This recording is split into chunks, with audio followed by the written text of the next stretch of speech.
Ya benar ya. Ya, sudah. Oke, itu saja kita record, Bu. Oke. Pak Sudah Dwi, keluar simbol record. Oke. ya. Pak Dwi, Pak Dwi ada PPT-nya, ada fotonya. dia cuma kirim gambar-gambar. Ya di share aja, di klik. Screen sharing ya. Ya. Tapi diklik dulu fotonya, besar dulu. Fotonya dia kirim lewat WA jadi kecil ukurannya. Ya, saya diklik dulu. Klik satu-satu. Ini sudah ini. Nggak kelihatan satu-satu.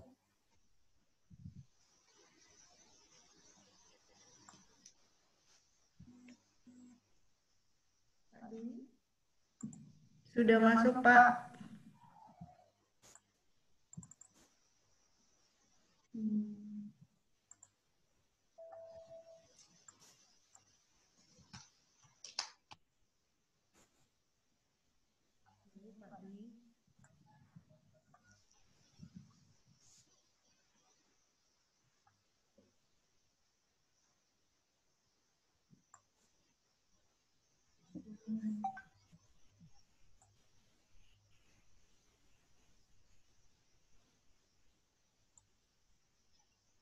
Oh. Keluar lagi ya Pak Dwi-nya.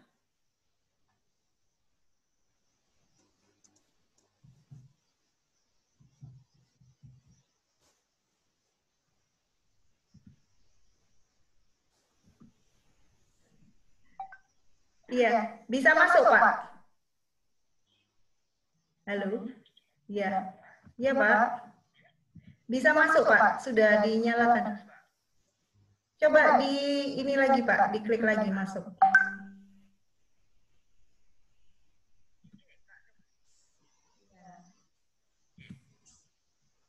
Coba masuk lagi ya Pak, ya.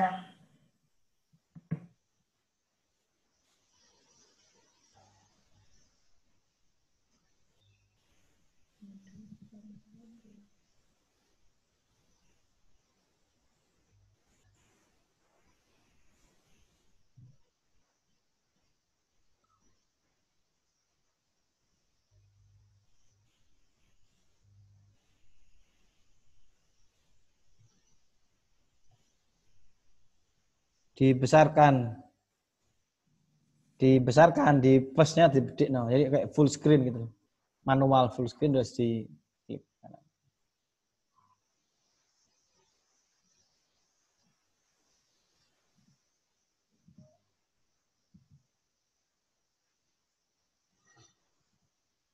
Bisa kelihatan? Nah itu ya bagus, lumayan ini.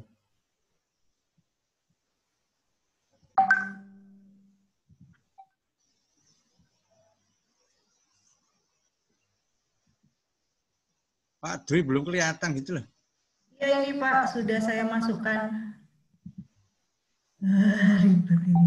Masih belum biasa Pak belajar nge-zoom. Pak Dwi sudah di dalam?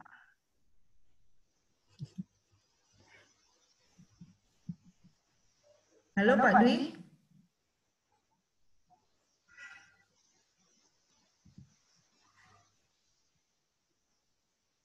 Halo Pak Dwi. Halo, ya? Iya Pak, Halo silakan. Pak Dwi.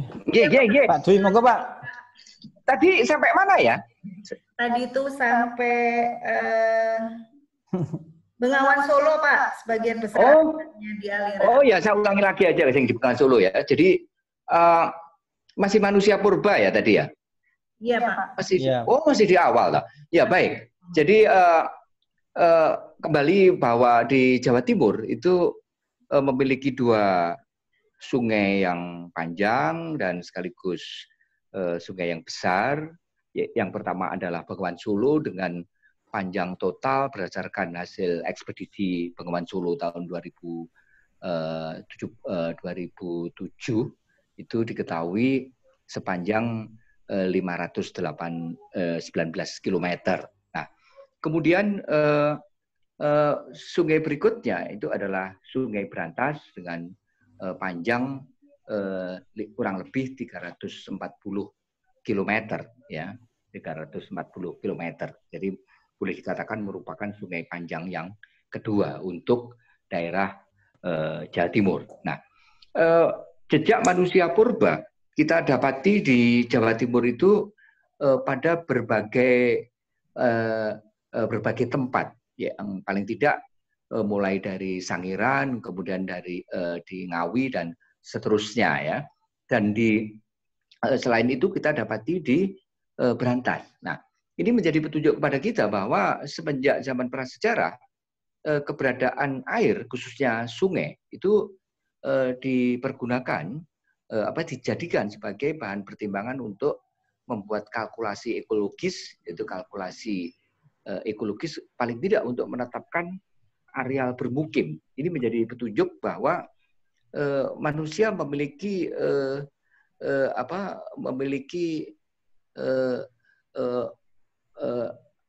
hubungan yang kuat dengan air, gitu ya, hubungan yang kuat dengan air karena komponen pembentuk manusia sendiri, yaitu mikrokosmos itu juga air, ya. Jadi air mikrokosmos, yaitu manusia juga dibentuk dari apa yang disebut dengan Panca Mahaputha dan salah satu diantaranya adalah air. Nah, ketika manusia purba, baik mulai dari zaman dari era Homo Pithecanthropus erectus ataupun Homo sapien tercipta, air sudah tersedia di alam. Oleh karena itu Ilahi sebenarnya sudah menyediakan apa yang dibutuhkan oleh manusia itu air sebelum manusia hadir di muka bumi. Nah, dan manusia akhirnya juga terlibat hubungannya dengan air, mengikuti siklus air yang terbentuk, baik siklus air yang pendek, siklus air sedang, hingga siklus air yang panjang. Nah, air dikelola, dimanfaatkan untuk kebutuhan manusia. Bagi manusia, air itu memiliki dua ibarat mata uang itu dua sisi dari mata uang, ya. Seperti kalau diibaratkan mata uang, satu sisinya adalah sisi berkah. Jadi air memberikan keberkahan bagi kehidupan manusia, ya. Memberikan keberkahan bagi kehidupan manusia, baik untuk air minum, ya, ataupun digunakan untuk berbagai kepentingan yang lain, ya. Irigasi misalnya untuk menghidupi tanaman, prasarana transportasi dan sebagainya. Nah, untuk khususnya untuk wilayah Nusantara dengan dua iklim tropis, ya, dengan iklim tropis, di musim kemarau, terutama puncak kemarau, air berada dalam kondisi langka. Kita mengalami kesulitan untuk di beberapa tempat mengalami kesulitan untuk mendapatkan air.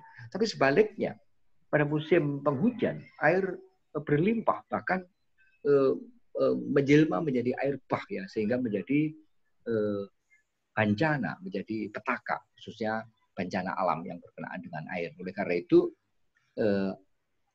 sekali lagi air memiliki kontribusi kepada manusia, baik kontribusi yang positif, yang berupa kontribusi yang positif, yaitu kemanfaatan, atau dampak yang negatif yang berupa kebencanaan.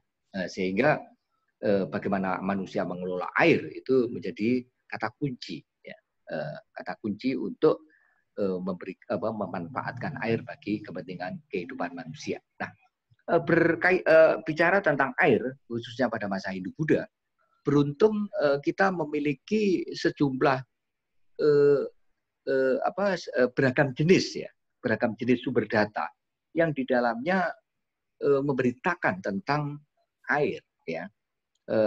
Sumber data tersebut antara lain adalah sumber data tekstual, baik yang berupa prasasti, berupa susastra, dan catatan-catatan yang berasal dari luar Nusantara, ya, khususnya adalah catatan yang berasal dari Cina. Misalnya catatan Mahuan yang berkenaan dengan salah satu cabang dari Berantas, yaitu Kali Kancana yang sekarang menjadi Kali Mas, ya. Nah, Selain sumber data tekstual yang berupa prasasti, ada sumber data tekstual lain yang di dalamnya memuat informasi tentang air. Misalnya adalah yaitu sumber data susastra.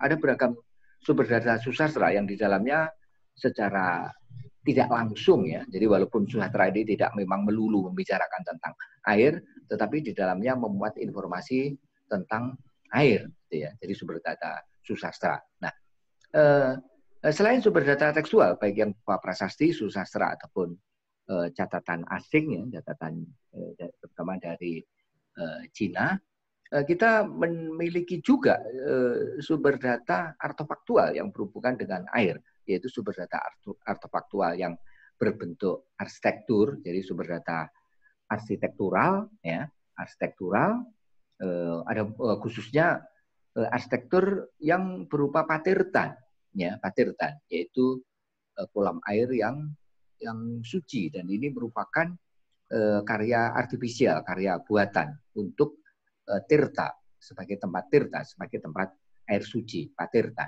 Nah, selain artefak-artefak yang berupa bangunan arsitektur, ada juga karya-karya buatan yang berhubungan dengan instalasi air. Banyak sekali kita dapati instalasi-instalasi air, terutama prasarana untuk mengalirkan air, mulai dari prasarana distribusi air yang berada di bawah permukaan tanah yang disebut dengan arung, prasarana untuk mengalirkan air yang pada permukaan tanah yang disebut dengan weluran, dan ada prasarana untuk mendistribusikan air yang berada di atas permukaan tanah yang disebut dengan talang atau torong. Nah, ini pada foto ini ada salah satu contoh tentang arung yang diketemukan di Polowijen yang mengalir menuju ke Kali Mewek gitu, di Malang bagian utara. Nah, ada instalasi air yang lain yang dibuat oleh manusia, nanti kita akan bicarakan satu persatu ya.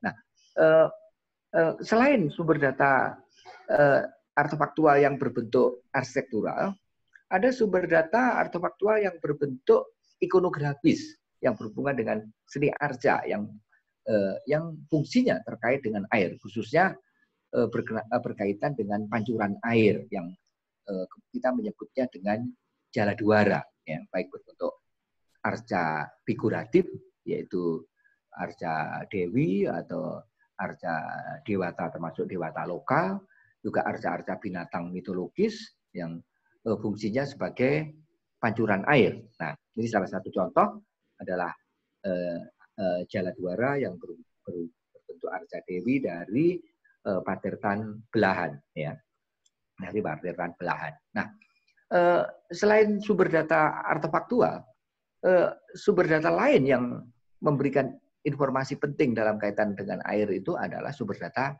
ekofaktual, yaitu lingkungan fisis alamiah, ya, lingkungan fisis alamiah yang mencitrakan tentang keberadaan lingkungan fisis alamiah itu di masa lampau, baik itu yang berhubungan dengan mata air ataupun berhubungan dengan sungai, bahkan juga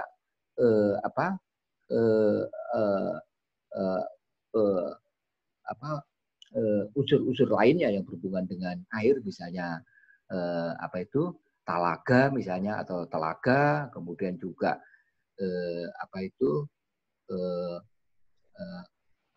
ada istilah kalau di Malang itu orang menyebut dengan lowok atau lok, itu adalah tanah yang cekung yang terisi dengan air. Itu juga merupakan unsur paleoekologis yang penting dalam kaitan dengan air. Nah, di samping sumber data tekstual, artefaktual, dan ekofaktual, khususnya paleoekologi, sumber data lainnya yang juga dapat dimanfaatkan untuk menelisik keberadaan air pada masa lampau itu adalah sumber data lisan, tradisi lisan, ya, tradisi lisan, dan ritual-ritual yang mentradisi yang berhubungan dengan air. Misalnya bersih desa. Sejumlah bersih desa itu dilakukan di suatu area yang berada di tepian sumber air, ya, di tepian sumber air. Bahkan ritualnya itu bisa saja dalam bentuk membersihkan sumber air itu, menguras, dan kemudian setelah dikuras air dari sumber air itu kemudian mengisi kolam yang bersangkutan sehingga airnya berada dalam kondisi bersih dan nanti dilakukan secara periodik pada tahun berikutnya. Semacam ini misalnya kita dapati ritus menguras air dari satu sumber air kita dapati pada secara periodik, yaitu setiap tahun itu di Patirtan Simbatan Wetan, gitu ya. Bahkan ketika air itu dikuras terlihat bahwa di dalam sumber air tersebut terdapat bangunan Patirtan. Kemudian kita kenal dengan sebutan Patirtan Simbatan Wetan. Nah, demikian sebenarnya terdapat beragam sumber data, beragam jenis sumber data masa lampau yang dapat dimanfaatkan untuk menyingkapkan tentang keberadaan air atau bagaimana manusia mengelola sumber air.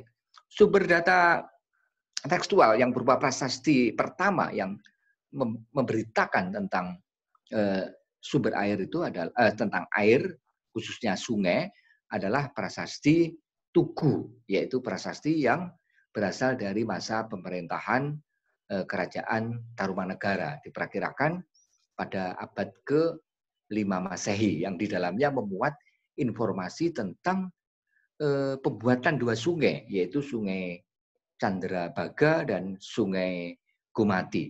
Nah, secara lebih spesifik, prasasti Tugu sendiri ini berkenaan dengan pembuatan Kali Gumati, yaitu satu sungai yang sekarang disebut dengan Kali Cakung Lama yang mengalir di daerah Jakarta Timur sampai menuju ke arah Jakarta Utara dan kemudian bermuara di daerah Marunda, itu melewati wilayah Kelurahan Tugu Utara dan Kelurahan Tugu Selatan.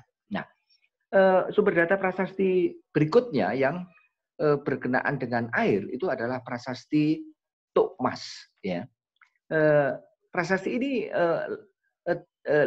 lebih memberitakan tentang keberadaan Tuk. Nah, jadi Tuk itu artinya adalah sumber air. Oleh karena itu prasasti ini disebut dengan prasasti Tukmas karena di dalamnya memberitakan tentang satu sumber air yang kemudian luapan air dari sumber air itu mengalir menjadi satu sungai yang jernih yang diibaratkan seperti Sungai Gangga. Nah, sumber data prasasti berikutnya yang di dalamnya memuat tentang informasi tentang air itu adalah prasasti yang berasal dari masa pemerintahan Raja Balitung, yaitu prasasti Telang, itu prasasti Telang yang memuat informasi tentang adanya suatu pemanfaatan sungai untuk kepentingan prasarana transportasi.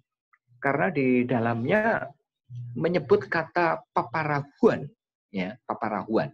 Kata parahu itu masih digunakan hingga sekarang dan sebutannya menjadi perahu, gitu ya, atau dalam bahasa Jawa baru disebut dengan perahu. Ya. Nah, ini menjadi petunjuk kepada kita bahwa pemanfaatan sungai sebagai prasarana transportasi paling tidak sudah kita dapati jejak informasinya pada pertengahan abad ke-9 di era pemerintahan Raja Balitung. Dan nantinya kita mendapatkan informasi yang lebih panjang lebar tentang pemanfaatan sungai sebagai prasarana transportasi itu dalam prasasti Canggu yang berasal dari masa keemasan Majapahit, yaitu yang bertarikh 1358 Masehi, yang di dalamnya memuat informasi tentang puluhan, ya, bukan hanya 1, 2 atau belasan, tapi puluhan apa yang disebut dengan panambangan. Ya, panambangan adalah tempat penyeberangan sungai, ya, dari satu seberang menuju ke seberang lain. Nah, dengan demikian ini memberikan gambaran kepada kita bahwa pemanfaatan sungai sebagai prasarana transportasi itu bisa menghilir memudik gitu ya dari daerah sekitar hulu atau paling tidak daerah middle, daerah pertengahan aliran itu menuju ke arah hilir, atau bisa sebaliknya dari hilir menuju ke hulu, atau bisa juga dari satu seberang ke seberang lainnya yang kemudian kita pada masa Hindu-Buddha itu dikenal dengan sebutan panambangan. Dan perihal panambangan yang jumlahnya puluhan itu diberitakan di dalam prasasti Canggu yang di dalamnya memuat tentang sejumlah besar puluhan desa-desa perdikan, desa-desa Sima atau Swatantra yang berada di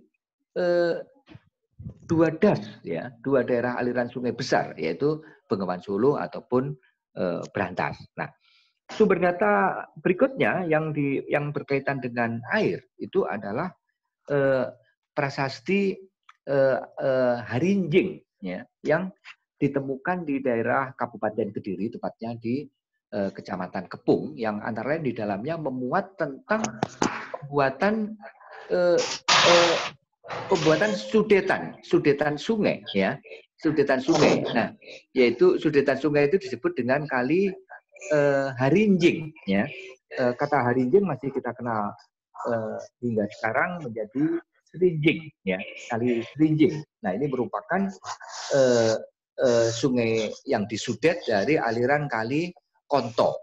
Nama Konto juga terabadikan pada nama tokoh yang diberitakan di dalam prasasti Harinjing itu, yaitu tokoh Bhagawanta Bari. Nah, jadi dengan demikian prasasti Harinjing memuat informasi tentang pembuatan sudetan kali, ya, atau kali sudetan. Nah, sumber data prasasti lain yang di dalam menginformasikan tentang membuat informasi yang berkenaan dengan air itu adalah prasasti Kamalagian yang tadi disinggung oleh Mas Perigi, gitu ya, yaitu prasasti yang berasal dari masa pemerintahan Raja Erlangga bertarikh 1037 Masehi, yang di dalamnya memuat informasi tentang tamwak. Tamwak di sini yang dimaksud adalah tanggul, yaitu tanggul yang dibuat pada Bangawan. Yang dimaksud Bangawan di sini sangat mungkin adalah salah satu cabang dari Brantas, yaitu lebih menunjuk kemungkinan pada Kaliporong, gitu ya. Dengan adanya informasi dari prasasti Kamalagian ini tergambar bahwa ada upaya untuk mengantisipasi, ya, terjadinya air bah, terutama air bah dari Bengawan Solo atau Brantas, gitu ya. Dalam konteks Kamalagian itu lebih berkaitan dengan Brantas atau cabangnya, terutama di musim penghujan, ya, sehingga kata tamwak di sini memberikan gambaran kepada kita tentang adanya upaya manusia, upaya pemerintahan kerajaan Mataram di era pemerintahan Erlangga untuk mengelola aliran Brantas, ya, dengan membuat tamwak Waringin Sapta, terutama untuk mengatasi kemungkinan jebolnya tanggul yang ada sebelumnya ketika terjadi luapan air dari Sungai Brantas di musim penghujan. Nah, ini beberapa sumber data tekstual yang antara lain di dalamnya memuat tentang air, ya, baik itu menunjuk kepada sungai, menunjuk pada tok atau sumber air, kemudian menunjuk pula pada pemanfaatannya, yaitu sebagai sarana transportasi air, baik menghilir memudik atau antar seberang. Bahkan juga diberitakan tentang bagaimana pembuatan kali sudetan, pembuatan tanggul pada sungai untuk mengatasi terjadinya banjir dan seterusnya. Nah, perihal bangunan-bangunan karya-karya fisik, karya-karya arsitektural yang berhubungan dengan air, kita dapati dalam berbagai ya. Yang pertama adalah seperti yang saya katakan tadi adalah bangunan air yang acap kali disebut dengan patertan. Nah, sebutan patertan ini menarik ya, karena selain air itu disebut dengan terta, ada beberapa istilah lain yang bersinonim arti dengan air. Misalnya kata banyu yang juga berarti air, atau kata air gitu ya, yang R itu dari kata air yang kemudian mengalami samdi menjadi R. Jadi R, kemudian banyu, kemudian tirta, itu toya, itu masing-masing menyebut dalam kaitan dengan air gitu. Namun sebutan tirta ini memiliki makna yang khusus karena kata tirta itu secara spesifik digunakan untuk menyebut air suci ya, karena itu tempat yang disebut dengan patertan yaitu kemudian diartikan sebagai kolam air suci. Jadi bukan kolam untuk air yang profan. Untuk kolam air yang profan tidak disebut dengan menggunakan patertan. Misalnya jika airnya itu profan, tidak suci, maka sebutannya misalnya seperti yang kita dapati di Trowulan, di depan Museum Trowulan atau PIN, Pusat Informasi Majapahit, itu disebut dengan segaran. Nah, ada banyak sumber-sumber air yang baik yang merupakan sumber air yang sakral atau sumber air yang profan. Salah satu tempat yang dalam sumber data teks itu berhubungan dengan air itu adalah tempat yang disebut dengan istilah beji, ya, beji. Ya. Kata beji muncul beberapa kali, baik yang pada sumber data prasasti atau dalam sumber data susastra. Misalnya dalam sumber data susastra, kata beji itu disebut dalam kitab Pararaton yang berkaitan dengan adanya satu sumber air yang ada di daerah Polowijen, pada mana Purwa, yakni ayahnya Kendedes, tinggal itu membuat mandala Buddhis di daerah Polowijen. Nah, selain sumber data artefaktual yang berupa tempat air gitu ya, tempat untuk menampung air, patertan atau yang lainnya, ada sumber data artefaktual yang difungsikan untuk kepentingan pendistribusian air, untuk mengalirkan air dari satu tempat menuju ke tempat lain ya. Yang menarik perhatian kita, ada paling tidak 3 macam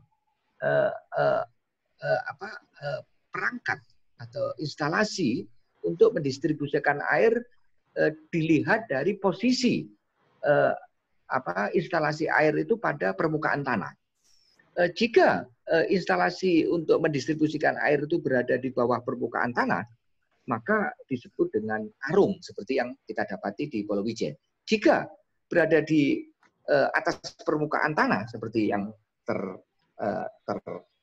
tertampang pada foto ini, disebut dengan weluran ya, disebut dengan weluran seperti yang sekarang kita sebut dengan saluran irigasi yang entah tersier atau kuarter dan sebagainya.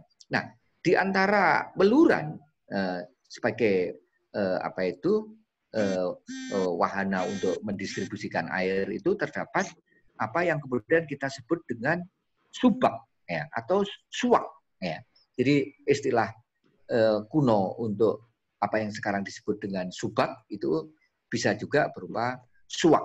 Misalnya dalam prasasti yang dikeluarkan oleh Raja Pusendok gitu atau Sri Isyana, di dalamnya menyebut adanya suak ya. Suak yang lokasinya di Panawidian. Nah, Panawidian sekarang menjadi Polowijen di Malang bagian utara. Nah, dengan adanya sebutan kata suak dalam prasasti dalam prasasti prasasti Panawidian atau prasasti Kanjuruhan B yang berkenaan dengan instalasi air di daerah yang sekarang bernama Pulau Wijen itu memberikan petunjuk kepada kita bahwa subak tidak hanya terdapat di Bali, bahkan pada awal abad ke-10 subak sudah kedapatan di Jawa, yaitu di daerah Panawidian, di desa Panawidian di Malang bagian utara. Nah, selain air yang berada di perangkat distribusi air yang berada di permukaan tanah, terdapat perangkat distribusi air yang berada di atas permukaan tanah. Ada dua sebutan untuk menyebut perangkat distribusi air yang berada di atas permukaan tanah, yaitu apa yang disebut dengan torong dan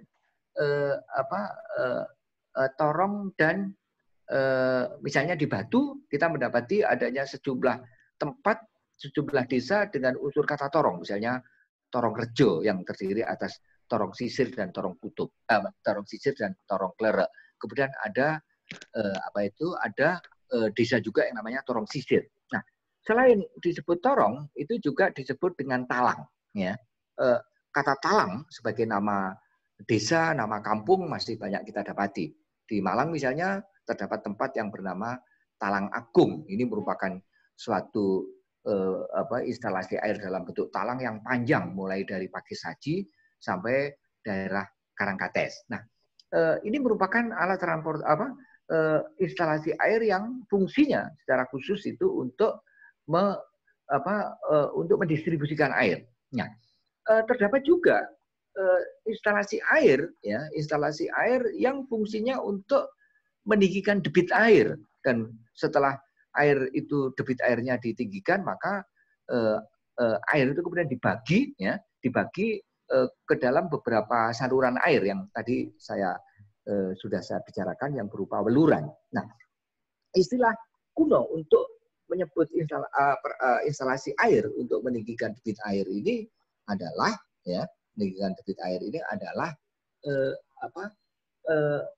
dawuhan. Nah, bahkan yang menarik perhatian kita, kata dawuhan itu masih dijumpai sebagai nama dusun atau nama desa di sejumlah tempat, ya.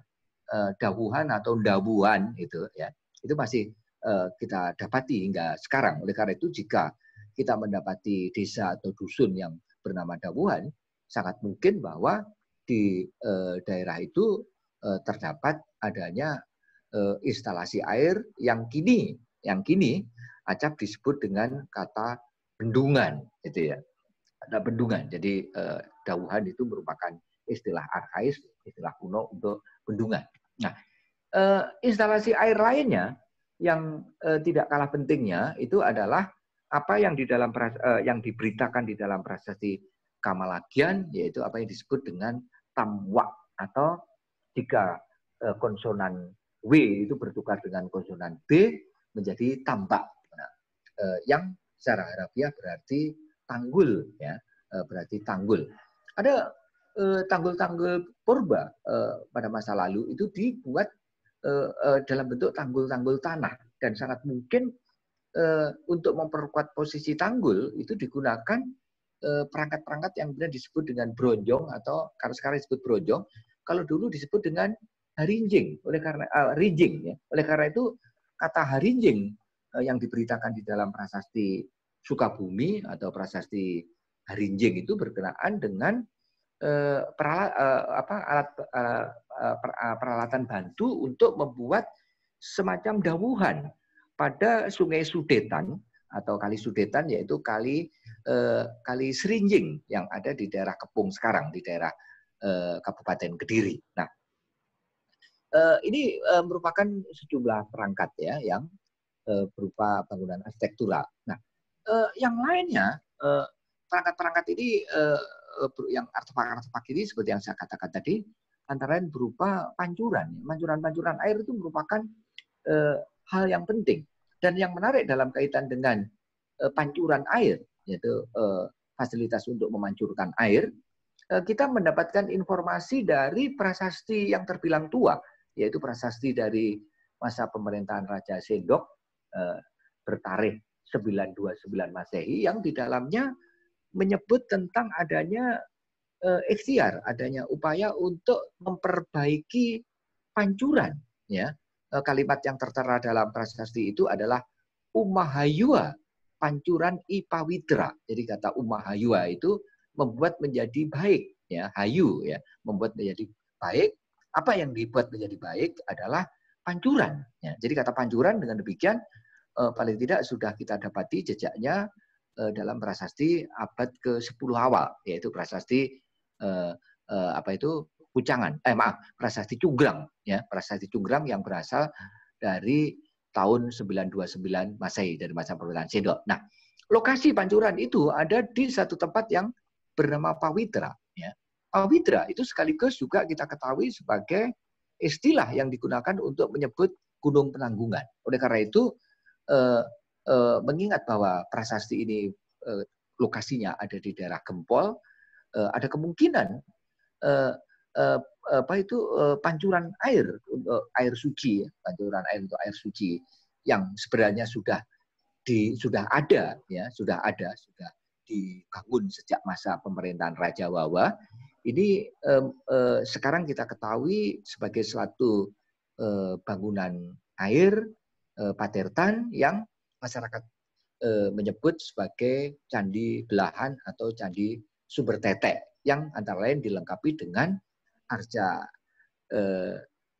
dua orang dewi yang merupakan sakti atau istri dari Dewa Wisnu, yaitu Arca Sri dan Laksmi yang berfungsi sebagai arca pancuran karena air itu keluar dari tetek dari dua orang dewi sakti atau istri dari Dewa Wisnu ini. Nah, ini menjadi petunjuk kepada kita bahwa upaya untuk melakukan pembinaan, ya, jadi pengelolaan, gitu ya, perbaikan terhadap instalasi-instalasi air itu dilakukan secara periodik. Jadi instalasi air yang ada di masa pemerintahan terdahulu, yaitu pada masa pemerintahan Raja Wawa yang sekaligus merupakan mertua dari Bu Sendok, itu kemudian dibina ulang, ya, diperbaiki oleh menantunya, oleh Bu Sendok. Nah, berkaitan dengan bagaimana masyarakat masa lalu mengelola air, bahkan pihak secara birokratis dalam bentuk birokrasi pemerintahan kerajaan pada masa hidup Buddha sudah ada upaya untuk mengelola dengan baik instalasi air itu agar memberikan kegunaan. Bahkan pemerintah kerajaan menunjuk pejabat pemerintahan yang secara khusus mengelola instalasi atau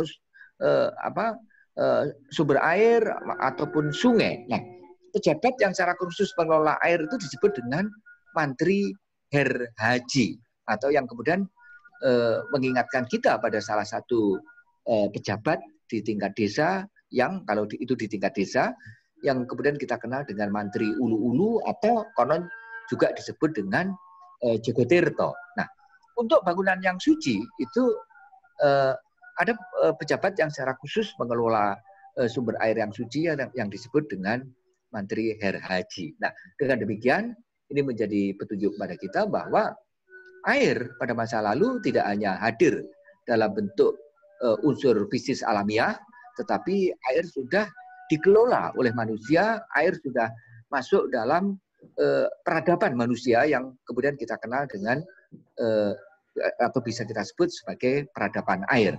Nah, masyarakat yang memiliki peradaban air, inilah yang kemudian oleh Wetmogel diistilahi dengan masyarakat keairan atau yang disebut Hydraulic Society. Pada masa hidup Buddha, pada era kerajaan-kerajaan yang ada di Jawa, masyarakat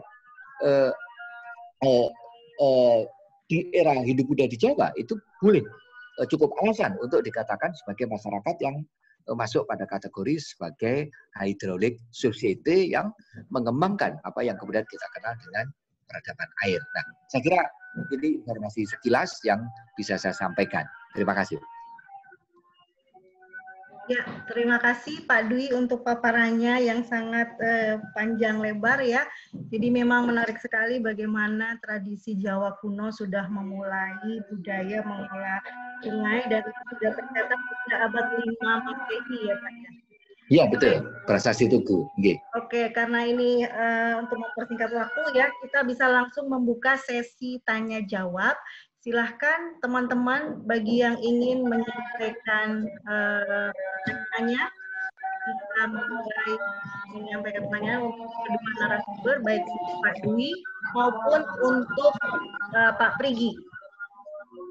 Atau mungkin kita kasih kesempatan dulu untuk Pak Amin Widodo. Silakan Pak Amin, mungkin ada tambahan informasi atau pertanyaan untuk dua narasumber. Silakan.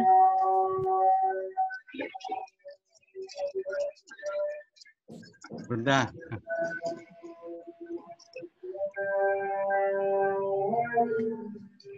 Baik, terima kasih sekali atas waktunya. Saya pertama tadi tertarik dengan paparannya Prigi, karena memang saya sih hanya melihat lewat Facebook maupun dari Instagram apa yang dilakukan oleh teman-teman. Jadi begitu paparan tadi saya memang, wah ini ada sesuatu yang harus segera diselesaikan. Nah saya akan mau membantu itu. Kebetulan saya ada beberapa orang yang dekat dengan saya di Kementerian PU sama apa yang terkait dengan sumber daya air. Nanti mungkin akan saya sampaikan. Makanya tadi kalau ada lokasi-lokasi tadi yang ada GPS-nya menjadi menarik. Jadi seperti itu. Kemudian yang kedua untuk Pak Dwi tadi, wah banyak sekali yang harus disinaui. Dari banyak prasasti tadi, ada rinjing, ada canggu. Saya pernah mencoba mencari terkait dengan di mana lokasi bendungan ataupun bendungan Waringin Sabta. Waringin Sabta ya. Dan saya sudah mencoba mencari-cari tadi. Dan mungkin nanti kalau ada kesempatan nanti akan saya paparkan di sini kalau memang gitu. Karena bendungan itu ada di rumahnya Prigi misalnya. Di depannya Prigi. Beringin Ya. Tanya begini, kita melihatnya dari secara geomorfologi, sungai itu kalau aslinya meander ya akan membentuk meander yang bentuknya melengkung-melengkung dan lain sebagainya. Tapi kalau kita melihat di Kali Brantas itu kan sudah direvitalisasi oleh, saya nggak tahu, mestinya Airlangga yang merevitalisasi.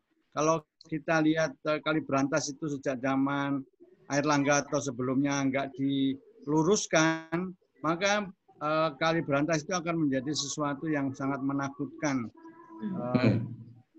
di sekitarnya. Maksudnya menjadi banjir, kalau banjir sangat besar. Karena kalau lihat sumbernya dari Gunung Kelot itu, maka dia akan menyebar, bisa sangat merusak lah, semacam gitu. Nah, jadi mestinya tanggul yang ada sekarang itu kayaknya sudah dibuat oleh sebelum mungkin ya Airlangga lah yang membuat. Kemudian sama Belanda diuruk lagi seperti yang tinggi sekarang ini, seperti itu. Terus sungainya dibelokkan ke Porong dan lain sebagainya. Nah, itu kayaknya menjadi menarik nanti kalau nanti akan saya tunjukkan, saya carinya filenya dulu. Iya. Ya nanti bikin dijadwalkan Pak Amin, jadwalkan kapan setelah Lebaran kita bikin diskusi lagi dengan Pak Dwi gitu. Oh, boleh. Ya, ini juga saya kira selain kalau lihat toponimi Pak ya, dengan sebutan Waringin Sabta ya. Saya kira di era Airlangga atau juga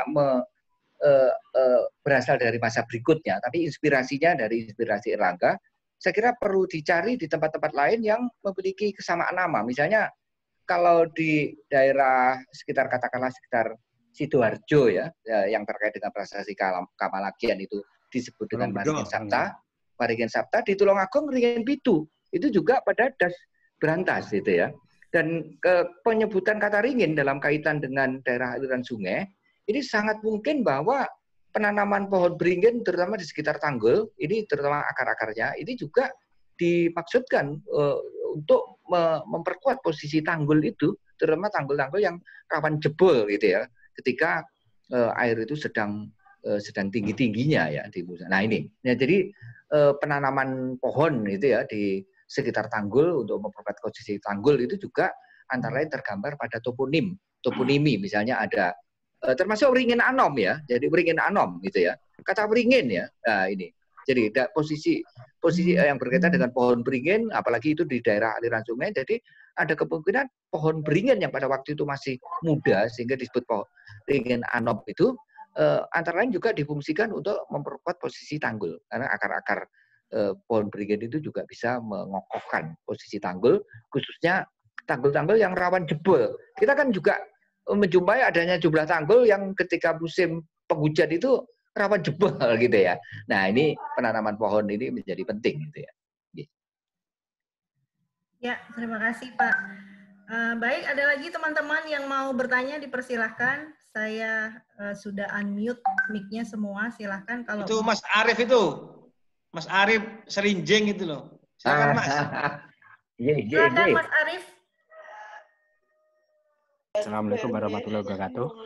Waalaikumsalam. Alhamdulillah diparingi kesempatan. Niki kula saking Serinjing, Kediri, Kabupaten Serinjing. Nggih. Yang berkaitan dengan yang pasti dengan prasasti Harinjing. Nggih. Kula teng kali Serinjing niku dolanan. Kalih bolo-bolo ngenalne kali Serinjing bahwa Sungai Serinjing itu bagian suatu peradaban Pra-Kediri. Pra-Kediri. 11 Sulaplaska bulan Carita tahun 726 Saka. Ya. 25 Maret 804 Masehi. Yang dijadikan acuan hari jadi Kabupaten Kediri. Ya. Pada intinya sungai itu sudah menjadi jati diri Kabupaten Kediri sing Kediri kuwi lali. Mboten Kediri lagi. Kediri kuwi lali lek kali kuwi dadi bagiane. Jati diri. Ada cerita tentang Kediri dadi kali lek Gunung Kelut muring-muring. Nah, pada intinya bahwa Kediri itu makmur karena ada sungai. Dan Sungai Serinjing itu dibuat, itu bukan sungai alami, Pak. Sungai Serinjing itu sungai buatan untuk mencegah aliran banjir tahunan dari Gunung Kelut. Yang dibuat dari sisi timur melintang ke arah barat menuju Brantas. Yang membuat adalah tokoh Bagawan Tabari, yang pada umumnya masyarakat Kediri itu mengenalnya Bagawan Tabari adalah sebuah gedung yang berada di sekitar Kabupaten Kediri. Bukan orangnya, bukan tokohnya. Nah itu yang saya perkenalkan di Kediri itu. Ya alhamdulillah saat saya mulai bersahabat dengan Sungai Serinjing itu banyak sesuatu hal yang di luar akal. Alhamdulillah. Awal 2019 itu saya dipertemukan oleh warisan leluhur kami yaitu Prasasti Harinjing yang berada di Monumen Nasional Jakarta. Itu yang di dokumen siapa tadi yang di screen itu ada Prasasti Harinjing itu dokumen saya itu. Gitu. Nah, pada intinya yang saya harapkan adalah bahwa saya mengenalkan sungai di Kediri itu adalah suatu kebanggaan bahwa kita warga masyarakat Kediri itu harus bangga punya sungai. Karena di Kediri sendiri banyak sungai aliran-aliran yang dibuat oleh orang-orang dahulu. Entah itu Empu, entah itu Begawan yang jejaknya masih saat sampai sekarang itu masih terlihat. Terutama di wilayah Surawono, Percandian Surawono itu. Patirtan itu sangat dihormati. Yang saya sampaikan kepada masyarakat adalah Patirtan itu sangat dihormati di Kediri. Dan budaya itu sudah hilang sekarang Patirtan sebagai tempat pelampiasan hasrat dari sisa-sisa mereka. Sampah maksudnya. Sementara saya begitu mengenalkan Kediri lali loh, kalau senas Kediri lagi loh, Pak Cahyono. Gitu ya. Kalau Kediri lali.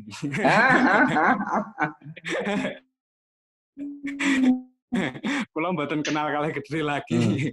Mulai kalau Kediri lagi mending gumul ujung-ujungnya. Guys, ngapunten. Assalamualaikum warahmatullahi wabarakatuh. Waalaikumsalam warahmatullahi wabarakatuh. Nggih. Ya, terima kasih Mas Arief untuk sharingnya. Memang saya juga pernah main ke Surawono waktu itu dan memang sangat Ya. menarik sekali ya di sana. Menarik, ada Surawono. terowongan Ya. yang Ya. di Arum, dalamnya ada air ya, air bersih yang mengalir. Itu yang salah satu contoh tentang Arum yang masih berfungsi sampai sekarang. Cuma sudetan Bagawan nyuwun sewu nggih. Itu kan sudetan Gawan Tabari itu yang keluar dari Sungai Konto ke Waduk Siman. Itu saya jujur menolak keras bahwa Bagawan Tabari itu membuat sudetan sepanjang 32 kilo. Melintasi 6 kecamatan, 16 desa. Itu yang saya yakini sampai sekarang. Itu logika lapangan. Logika lapangan yang mengatakan. Mohon maaf, saya bukan ahli sejarah. Cuma logika lapangan mengatakan begitu. Karena karakter Sungai Serinjing itu lurus, bukan belok-belok, lurus dari timur ke barat. Kalau sungai alami kan seperti ular bentuknya. Kalau Serinjing itu tidak. Ya, sungainya condongnya lurus. Iya. Ya, sekian dulu. Monggo. Terima kasih. Dilanjut Mbak Daru, nggih? Iya, Pak. Ya. Baik, jadi kalau kita melihat kalau saya apresiasi sedikit. Jadi kalau kita lihat prasasti Harinjing ya. Jadi prasasti Harinjing ini boleh dikatakan lintas masa ya, karena kita sebenarnya bertemu dengan 3 prasasti sekaligus ya, yaitu prasasti Harinjing A, prasasti Harinjing B, dan prasasti Harinjing C ya. Prasasti Harinjing A ini bertarikh 804 Masehi, kemudian yang B itu 921, yang C itu 927, sehingga prasasti Harinjing A ke Harinjing C itu ada rentang waktu 123 tahun. Ini menjadi petunjuk pada kita bahwa selama 123 tahun itu ada ikhtiar dari masyarakat setempat untuk mengelola karya budaya dalam kaitan dengan air. Jadi karya peradaban yang berkaitan dengan air. Dalam hal ini khususnya adalah sungai artifisial, sungai buatan. Jadi bukan sungai yang natural, tapi sungai yang buatan. Jadi memang saya setuju bahwa ada salah satu indikasi sungai buatan itu memang alirannya itu relatif lurus ya, relatif lurus. Nah, bahkan kalau kita mencermati aliran kali yang sungai yang jauh lebih awal daripada kali Serinjing, yaitu sungai Gomati yang diberitakan dalam prasasti Tugu. Sungai Gomati pun yang sekarang menjadi Kali Cakung lama itu juga relatif lurus alirannya, gitu ya, karena memang sungai artifisial.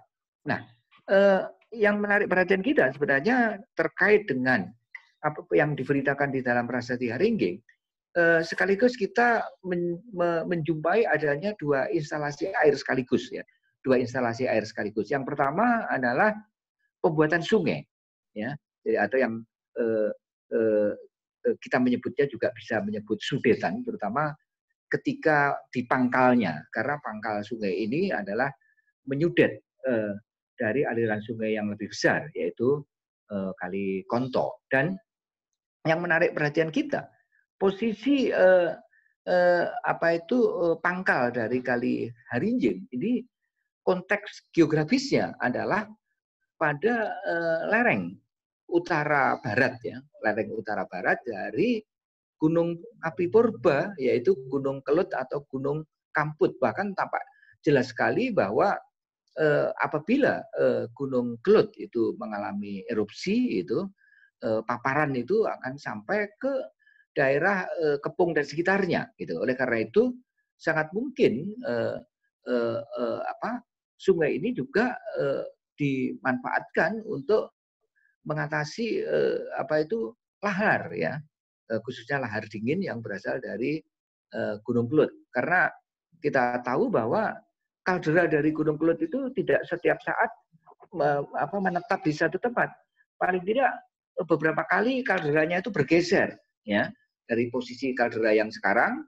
Pada periode awal kaldera itu malahan ada di sekitar daerah Ngantang, itu di sekitar daerah Selokurung, yang kemudian bergeser ke arah selatan. Bahkan letusan yang terakhir kemarin itu juga cenderung posisi intrusinya itu ke arah utara. Oleh karena itu daerah Kediri dan sekitarnya banyak yang terpapar. Nah, jadi selain dalam bentuk instalasi air dalam bentuk sungai buatan yang merupakan sudetan dari kali yang lebih besar, yaitu Kali Konto, dan nama Konto sangat mungkin itu kemudian diabadikan menjadi nama seorang tokoh gitu ya, yaitu Bagawanta. Ini belum clear betul ya, apakah nama Bagawanta yang kemudian kita kenal dengan sebutan Bagawanta Bari itu meminjam dari nama sungai yang sudah bernama Bagawanta, atau sebaliknya sungai ini disebut dengan Sungai Konto karena ada campur tangan, ada kontribusi dari seseorang yang bernama Bagawanta Bari itu untuk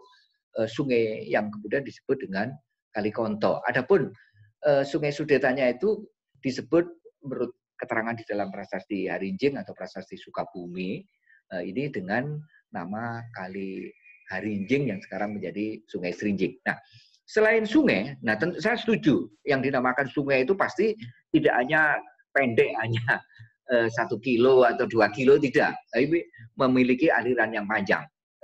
Selain sungai, jadi kalau tadi disebut ada kilometer ya, jadi ada 30 kurang lebih 32 gitu ya. Ini juga sangat mungkin ya.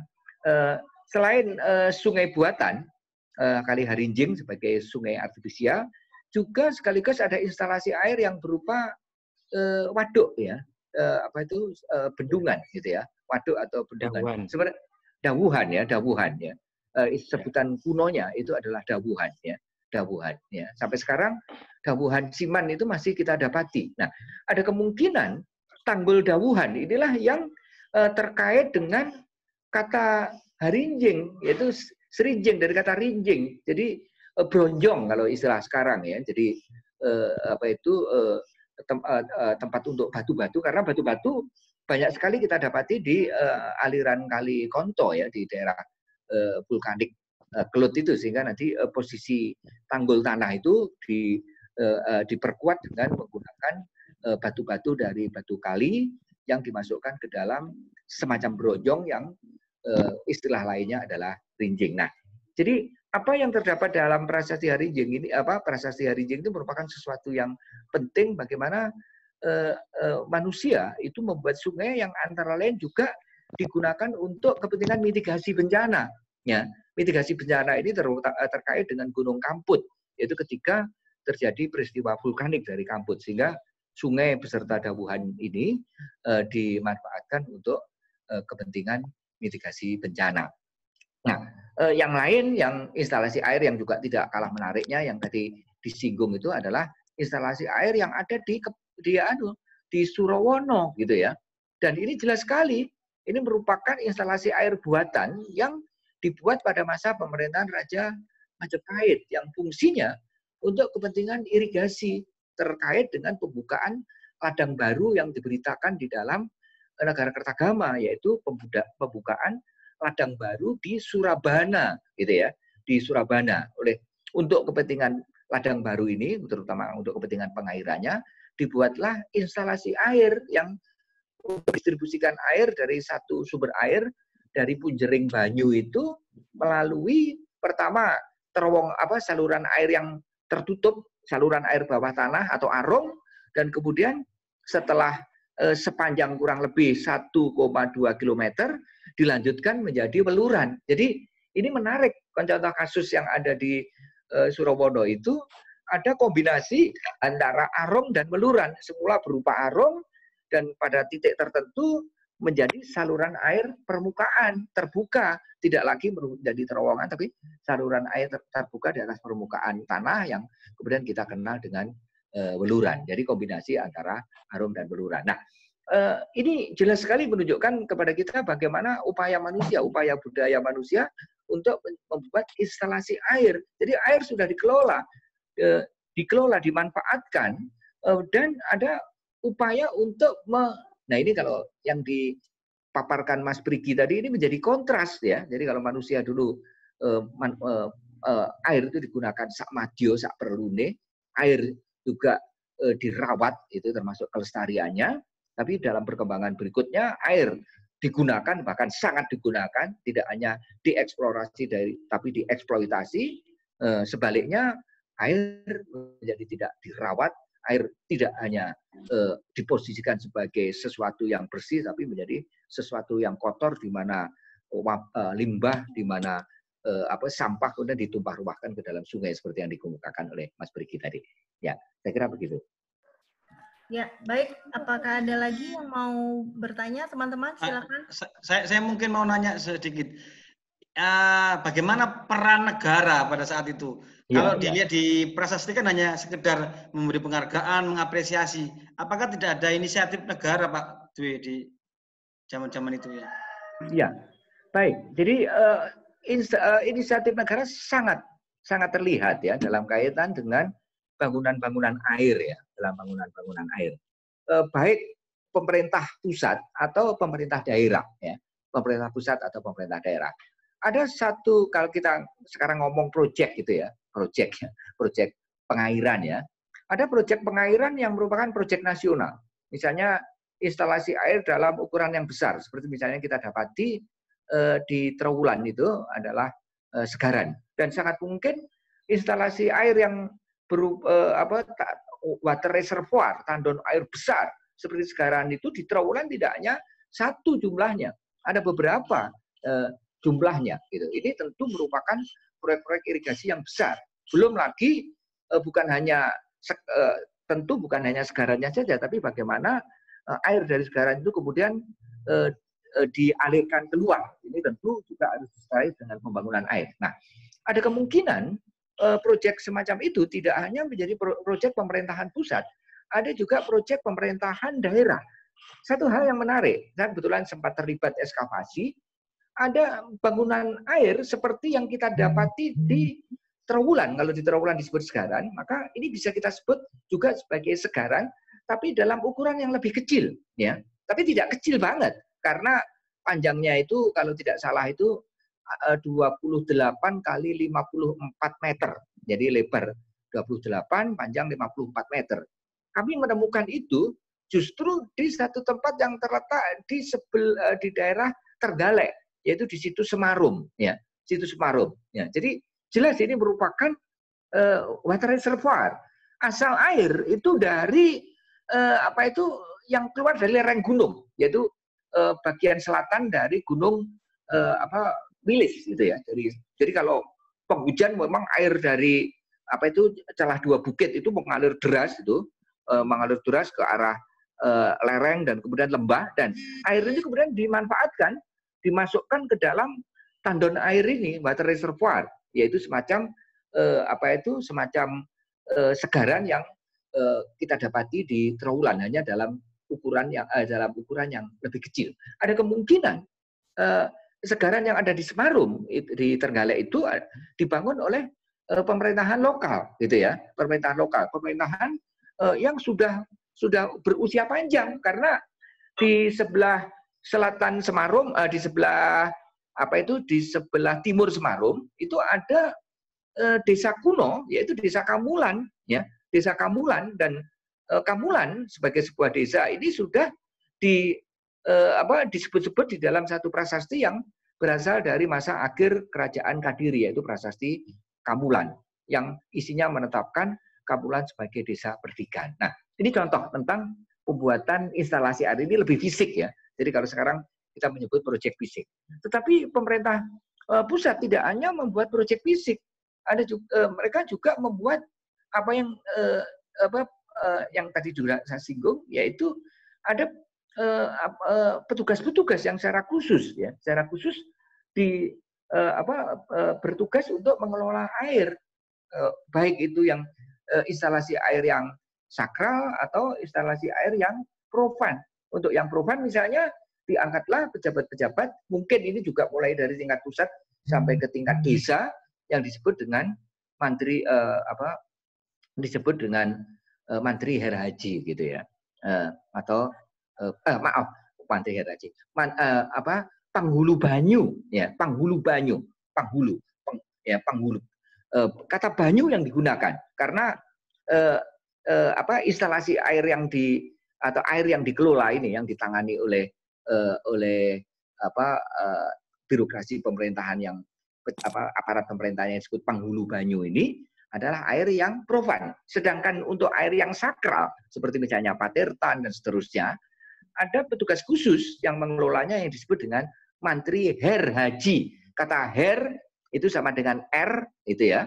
Artinya kata r itu sebenarnya terdiri dari huruf a, i dan r. Jadi air itu menjadi r kalau mendapat penambahan kata huruf h di depan menjadi her sehingga muncul sebutan Mantri Her Haji. Nah, jadi secara teknis dalam bentuk instalasi yang dalam bentuk bangunan fisik ataupun dalam bentuk birokrasi pemerintahan, pemerintah pusat mengelola bahkan membuat aturan-aturan.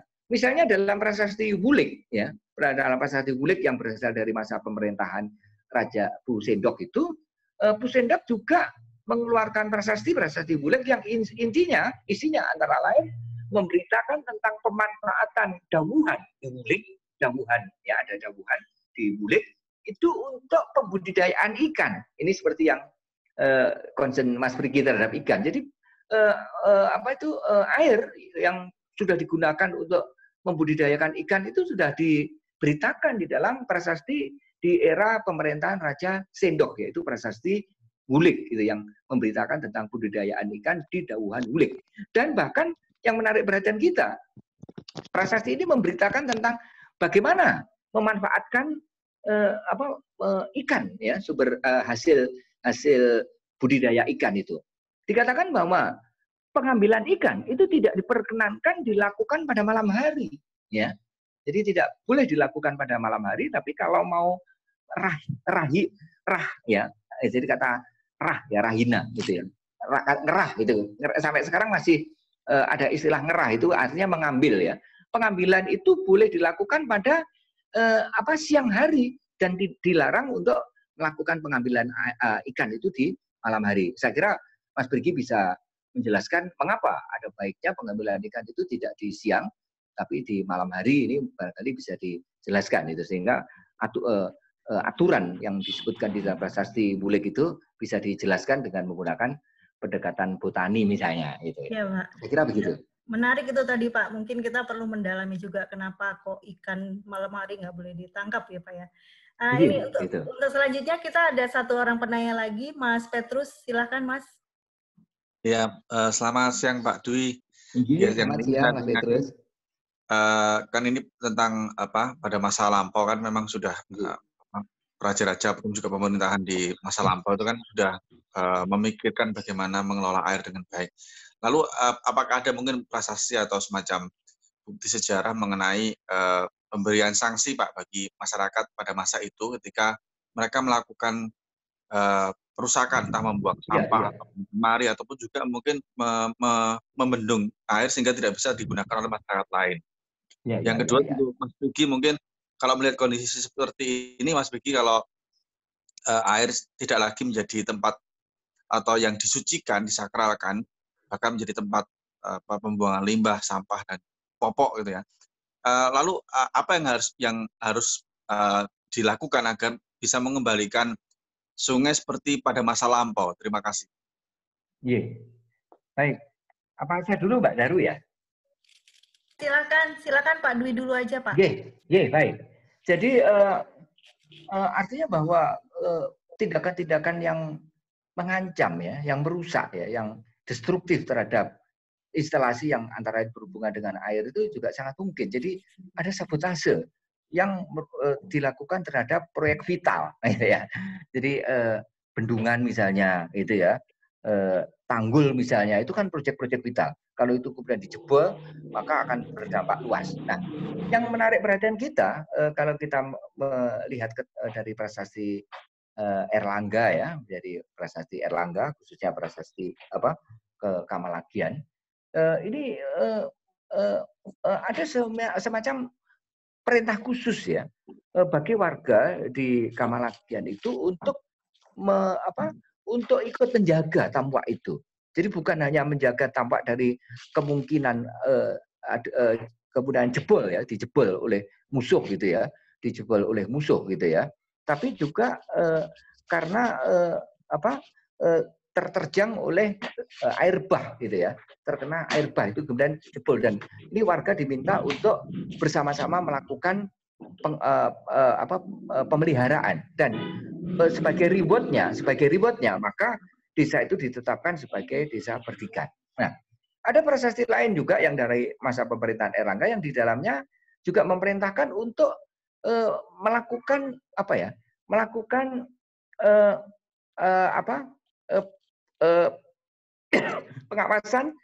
pengawasan bersama terhadap sumber air, bendungan ya, yang dikhawatirkan bendungan itu akan disabotase oleh pihak musuh gitu, sehingga warga mendapatkan tugas untuk berjaga. Dan kita masih ingat ya, dalam kondisi sekarang pun ya, pada masa sekarang pun proyek-proyek bendungan instalasi bendungan itu juga dilakukan penjagaan khusus termasuk oleh pihak militer ya, karena ini merupakan proyek yang strategis dan bisa berdampak luas apabila terjadi terjadi kecelakaan ya, terjadi petaka ya yang berkaitan dengan bangunan yang bersangkutan. Nah, jadi dengan demikian pada masa lampau kemungkinan orang AB ya terhadap terhadap air ataupun instalasi air itu juga dimungkinkan, karena itu mesti diatur. Subak misalnya, subak ini dimaksudkan adalah bagaimana pemanfaatan air pada satu saluran irigasi itu bisa tertata, bisa terbagi secara merata. Oleh karena itu pemangku subak itu tidak terikat pada kewilayahan, wilayah administrasi pemerintahan desa misalnya, atau pemerintahan kesatuan dari sejumlah desa misalnya yang disebut dengan Visaya Pumpunan, tetapi siapa yang menjadi pemangku subak? Yang menjadi pemangku subak itu adalah desa-desa manapun sepanjang itu dialiri oleh instalasi air yang berupa subak yang bersangkutan. Misalnya jika saluran air itu melintasi 10 desa, maka 10 desa, warga 10 desa itu menjadi pemangku subak. Nah, dan pemanfaatannya itu kemudian ditata, diatur sedemikian rupa ya, dalam ketentuan-ketentuan yang dikelola oleh lembaga oleh institusi yang memang bertugas secara khusus untuk mengelola suatu aliran irigasi yang berupa subak atau suak gitu ya. Nah, kemudian sanksi-sanksi saya kira ada ya, termasuk kalau kita melihat prasasti Canggu ya, yang berkenaan dengan bukan hanya sanksi ya, tapi ada sanksi tapi juga ada semacam ketentuan yang berkaitan dengan penyeberangan. Jadi di situ diatur tentang bagaimana jika terjadi kecelakaan dalam penyeberangan sungai ya, penyeberangan sungai, penyeberangan lewat apa yang dulu disebut dengan transportasi yang sampai sekarang pun masih disebut dengan perahu tambangan ya. Jadi kalau itu terjadi kecelakaan, lalu bagaimana hak dan kewajiban itu. Jika ada yang karam, maka barang-barang karam itu siapa yang menjadi pemiliknya. Terus apakah penambang, tukang tambang itu kemudian terkena sanksi dan seterusnya. Terus bagaimana yang korban itu hak dan kewajiban korban ketika terjadi musibah dalam penyeberangan dan sebagainya itu diberitakan di dalam prasasti. Artinya bahwa tata aturan yang berkenaan dengan air atau instalasi air itu diatur, sehingga pejabat-pejabat yang berhubungan dengan keairan itu posisinya menjadi penting ya, karena orang-orang yang ada di ujung tombak, termasuk pejabat-pejabat perangkat pemerintahan yang mengelola keairan yang ada di tingkat desa, yang dulu sebenarnya kita punya warisan dari perangkat desa yang memang secara khusus mengelola keairan, yaitu apa yang disebut dengan Mantri Ulu-Ulu atau disebut juga Jogotirto, dia menjaga tirta. ya, menjogotir. Nah, sayang sekali dalam sistem pemerintahan desa sekarang, walaupun desa itu merupakan desa pertanian, ada instalasi air, tetapi perangkat desa yang bernama Jogotirta itu sudah dianulir. Nah, begitu juga desa-desa yang ada di tepian hutan itu sudah tidak ada lagi petugas desa yang bernama Jogowono, gitu ya. Padahal dulu desa-desa yang ada juga Jogodahono itu terutama untuk mengatasi kemungkinan terjadinya kebakaran di suatu wilayah. Nah, jadi ini adalah menurut saya merupakan petugas-petugas yang penting yang ada di level-level bawah sampai di level-level desa dengan fungsi yang spesifik ya, termasuk fungsi yang berkaitan dengan air. Tapi sayang sekali di tingkat desa apa yang dulu disebut dengan Jogotirto itu sudah dianulir. Nah ini sayang. Lalu siapa yang menangani masalah ini? Apakah itu kemudian hanya diserahkan kepada dinas pengairan? Padahal area lokasinya itu ada di desa dan desa sangat membutuhkan itu karena merupakan desa pertanian. Nah ini saya kira ke depan perlu dipikirkan ulang tentang merefungsionalisasikan, jadi memfungsikan ulang itu tentang perangkat desa yang secara khusus mengelola air di tingkat desa. Saya kira begitu, Bunda Ru. Ya Pak Dwi, maaf. Jadi memang baik sekali tadi sarannya Pak ya, perlu mengaktifkan kembali ya partisipasi masyarakat sebagai Jogotirto, Jogowono, Jogodawono tadi untuk menjaga sumber-sumber air kita. Yang pertanyaan kedua mungkin Pak Prigi bisa menjawab apa yang harus dilakukan untuk menumbuhkan kembali ya budaya masyarakat yang menghormati air, menjaga sungai. Silakan. Terima kasih Mas Petrus. Bulan lalu kita melakukan survei. Survei itu menyatakan hanya 38% orang itu tahu nama sungai di sekitarnya. Jadi artinya kan orang saja tidak tahu nama sungainya. Mana mungkin kita dorong mereka untuk mencintai. Iya. Atau sekarang sampai Mas Pergi, saya itu juga pernah memberikan pertanyaan sederhana pada mahasiswa saya. Kamu tahu enggak nama sungai yang mengalir di desamu? Ternyata setingkat mahasiswa juga nggak tahu nama sungai yang ada di desa. Padahal sungai itu punya nama dan dulu sangat legendaris, yaitu Kali Ngrowo yang ada di Tulungagung itu yang lewat tengah kota itu. Ya. Nah itu, nggak tahu itu, padahal desanya dilalui. Bisa terjadi, real itu. Ya artinya kan memang melu handar beninya nggak ada gitu. Betul. Melu handar beni, melu hanggur kepi gitu Pak. Itu kan nggak mungkin ke sana ke arah partisipasi kalau dia udah nggak peduli dengan sungainya. Hanya sedikit seperti Mas Arif ini kan sedikit orang gitu loh, tidak banyak spesies-spesies seperti ini gitu. Kemudian yang kedua, maka perlu tadi didorong inisiatif masyarakat untuk menjadi kritis gitu loh. Maka kemudian yang kita lakukan sekarang ini kan kita ini dijajah oleh media sosial, maka kita gunakan ini untuk melakukan ini kampanye tadi, menggetok tularkan informasi. Membuat petisi, kemudian seperti contoh kemarin saya itu kan pernah mencoba itu eksperimen, ada pabrik membuang limbah cair ke sungai warna kuning, itu saya ambil beberapa ember, terus saya lempar limbahnya, saya guyangkan itu ke pabriknya. Itu jadi viral Pak, jadi viral 90.000 views-nya itu. Setelah itu kemudian jadi berita di Gresik, ada 2 media, Jawa Pos dan Radar itu mengangkat, akhirnya polisi turun gitu loh. Artinya apa? Pemerintah tidak punya greget ya, buktinya ulu-ulu tadi dieliminir gitu kan. Artinya apa? Kekurangan sumber daya manusia, maka kita harus jadi tadi relawan-relawan sungai yang mengabarkan ini. Kami juga melakukan survei, kalau sungaimu tercemar, apa yang kamu lakukan yang paling efektif? Satu itu gugatan. Jadi mereka mau menggugat. Jadi sampel kami itu 500 orang, Pak. Jadi 500 orang itu mereka bilang gugatan. Kedua lapor ke pemerintah, lapor ke DLA provinsi, kabupaten, terus gunakan medsos gitu. Gunakan medsos. Jadi 3 ini intinya masyarakat masih menaruh harapan kepada pemerintah. Mereka masih berharap untuk pemerintah melakukan sesuatu gitu. Selain juga mereka mau melakukan melalui medsos tadi. Untuk yang gugatan saya lanjutkan, kemudian kalau menggugat ke pengadilan, lihat jalur litigasi, bagaimana peluangnya, menang, kalah, atau menang atau kalah. Jadi mereka yakin masih menang. Menang karena apa? Terlalu banyak atau sudah banyak kasus-kasus kerusakan lingkungan ini yang bisa jadi pertimbangan gitu loh. Kedua, kalah karena sistem peradilan kita masih kotor. Nah, tapi minimal masyarakat masih masih percaya pada mekanisme yang dibuat pemerintah berupa pengaduan.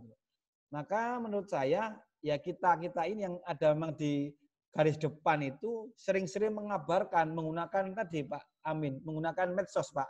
Maka kita ini kan menggunakan Facebook, Instagram untuk real situasi gitu loh. Pencuma untuk menggugah empati orang gitu. Ini kan memang kadang-kadang kita itu kurang mengekspos gitu loh. Kurang mengekspos. Jadi mendorong empati orang untuk muncul. Jadi mungkin itu dulu yang mungkin harus kita sebarluaskan adalah mengenalkan sungai kita. Kita lihat betul. Tidak ada kemudian plakat-plakat nama sungai gitu loh. Iya. Kalau teman-teman pergi ke banyak negara kan plakat itu penting, nama sungai ini apa, River Park itu mungkin harus Pak Amin, mungkin Pak Amin dekat dengan Pak Basuki mungkin proyek bikin plakat nama, Pak. Selain mengedukasi, di sini namanya sungai apa, ikannya apa, dulu sejarahnya bagaimana begitu. Betul. Jadi ini menambahkan Mas Prigi ya, saya setuju itu ya. Jadi perlu adanya narasi ya. Jadi kita membuat narasi sungai ya. Jadi sungai itu mesti dinarasikan. Bukan hanya namanya. Nama itu juga sangat penting ya, karena dengan nama itu akan terbayang misalnya mengapa sungai yang mengalir di tengah kota, membelah tengah kota Tulungagung disebut Kali Ngerowo, karena memang muasal alirannya juga dari Ngerowo yang menghubungkan rawa-rawa di Tulungagung Selatan dengan Brantas misalnya. Nah, tapi juga kita perlu memiliki riwayat sungai itu. Apakah sungai itu punya riwayat menjadi biang banjir seperti Kali Ngerowo gitu, sehingga sampai-sampai Tulungagung itu pernah ada lagu khusus untuk Tulungagung itu judulnya Oh Nasib Tulungagung gitu ya, karena setiap tahun menjadi langganan banjir besar ya, yang walaupun kemudian setelah pertengahan tahun 80-an ya 85 ke atas boleh dikatakan bahwa Tulungagung mampu membebaskan diri dari banjir tahunannya, padahal dulu itu sangat langganan. Dan biang banjirnya itu adalah terutama untuk wilayah di tengah kota itu adalah Kali Ngerowo. Nah, narasi-narasi ini saya kira memang perlu dibangun karena bisa jadi satu sungai itu dari masa ke masa bisa memiliki perubahan ya, perubahan aliran misalnya. Tadi Pak Amin menggambarkan sungai Brantas ketika masih meander kalau banjir sangat mengerikan misalnya gitu ya. Nah, ini kan narasi-narasi ini juga penting gitu ya. Apakah sungai itu memang sejak dulu nggak ono manfaatnya gitu lah, sehingga untuk apa dipertahankan, mendingan diuruk saja misalnya begitu ya.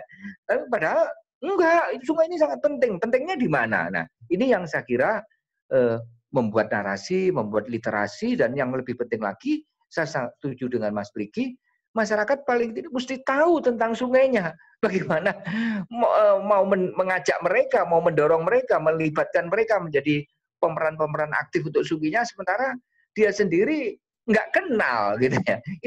Ini apa ini? Ditanya kalimat. Jadi banyak sungai itu akhirnya non-name gitu ya, NN itu, sungai NN, sungai tak bernama. Padahal sungai itu loh punya nama. Jadi menjadi NN itu karena jadi sungainya apa? Misalnya Kali Bengawan itu. Nah, Kali Bengawan itu kan sungai yang tak bernama. Wong Kali dan Bengawan itu sama-sama menunjuk sungai. Mestinya ada namanya gitu ya. Nah, kali apa? Kali Serinjing jelas. Jelas ada namanya. Ya. Ciwuluyu misalnya untuk nama kuno Bengawan Solo. Sebelum kemudian disebut Bengawan Solo. Toh sungai-sungai itu punya nama gitu. Cuma kita generasi-generasi berikutnya, mungkin bukan hanya generasi kita ya. Generasi sebelum kita pun 1-2 generasi itu sudah melupakan namanya gitu, sehingga disebut dengan Sungai X atau Gunung X gitu. Di Malang itu ada juga gunung, di Batu itu ada Gunung Wukir. Gunung Wukir itu kan Gunung X, gunung dan Wukir artinya kan sama gitu. Di Jawa Tengah juga ada Gunung Wukir, padahal nama kunonya adalah Stirangga. Yang di Batu itu nama kunonya adalah Rabu Jalu. Ini menunjukkan kepada kita bahwa ada satu periode di mana warga masyarakat itu tidak tahu nama dari unsur geografis itu, sehingga menjadi Mr. X gitu ya, menjadi kalau sungai ya sungai X, kalau bukit ya bukit X gitu ya. Nah, jadi kalau ditanya ini sungainya ini kali apa? Embuh. Padahal sungai itu punya nama yang kadang menarik itu. Ada kali mewek misalnya ya. Kali mewek, yang mewek. Nah, ini. Tapi itu nama sungai gitu ya. Apakah nama itu kemudian dicantolkan dengan nama desa yang dilalui, yang dicantolkan dengan tuknya atau mata airnya dan seterusnya, pastilah sungai itu punya nama. Nah, ini saya setuju dengan Mas Brigi. Jadi memang saya kira perlu berangkat dari dalam dulu, kenal dulu.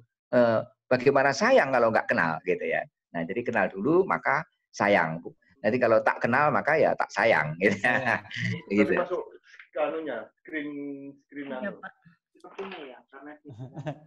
ya, jadi kita perlu informasi dari para peneliti sejarah seperti Pak Dwi, juga mungkin Pak Amin Widodo yang mengkorelasikan antara fakta-fakta atau peninggalan sejarah dengan fakta-fakta geologi lapangan. Nah, ini penting sekali untuk kita memahami bagaimana sungai kita, untuk mengenali lebih jauh bagaimana perubahan yang terjadi di sungai kita, juga untuk memberikan informasi, membangun narasi tadi Pak Dwi ya, supaya masyarakat lebih mengenal sungainya.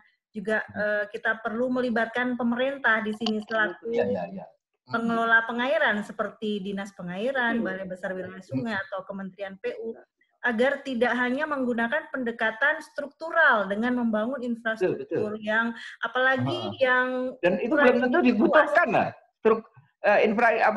Fasilitas fisik itu juga belum tentu dibutuhkan. Betul, ya. Saya justru tertarik dengan infrastruktur yang tadi Pak Dwi sampaikan, adanya inisiatif dari pemerintah lokal membangun semacam kolam segaran ya Pak ya, bukan saja yang di Terenggalek itu saya kira contoh menarik itu. Tapi itu di lokal banyak itu. tempat, dan itu kan luasannya tidak terlalu besar dan manfaatnya adalah dirasakan untuk masyarakat setempat. Jadi kalau kita membangun bendungan besar, dampak kerugiannya akan diderita oleh masyarakat lokal, meskipun manfaatnya yang akan menerima adalah masyarakat yang jauh dari lokasi dibangunnya bendungan tersebut. Nah, ini yang menimbulkan konflik sosial. Jadi memang secara ekologi pun sekarang mulai terjadi pergeseran untuk pendekatan infrastruktur agar membagi ya, mendistribusi beban akumulasi, misalnya untuk pengendalian banjir. Jadi yang sekarang dikedepankan adalah upaya untuk memperlambat aliran, kemudian menahan dan meresapkan limpasan air hujan itu agar tidak lari ke daerah lain yang lebih rendah. Jadi sebisa mungkin ditahan di kawasan hulu gitu. Dan ini bisa dilakukan dengan membangun bendungan kecil. Iya, itu bagus itu ya. Saya setuju itu. Ya, jadi tapi intinya Bu Daru ya, memang ini merupakan kegiatan yang mesti keroyokan itu. Harus dikeroyok oleh pemerintah dengan non pemerintah, dengan disiplin ilmu pun juga mesti harus beragam disiplin ilmu. Dan juga yang paling penting lagi adalah yang di ujung tombak itu ya masyarakat setempat. Itu yang jangan membuat sebuah proyek-proyek yang merupakan proyek pusat atau proyek provinsi atau proyek pemerintah daerah tanpa sejak awal itu melibatkan peran serta masyarakat, karena ujung-ujungnya yang menjadi penjaga gawangnya itu kan masyarakat setempat. Masyarakat lokal, betul.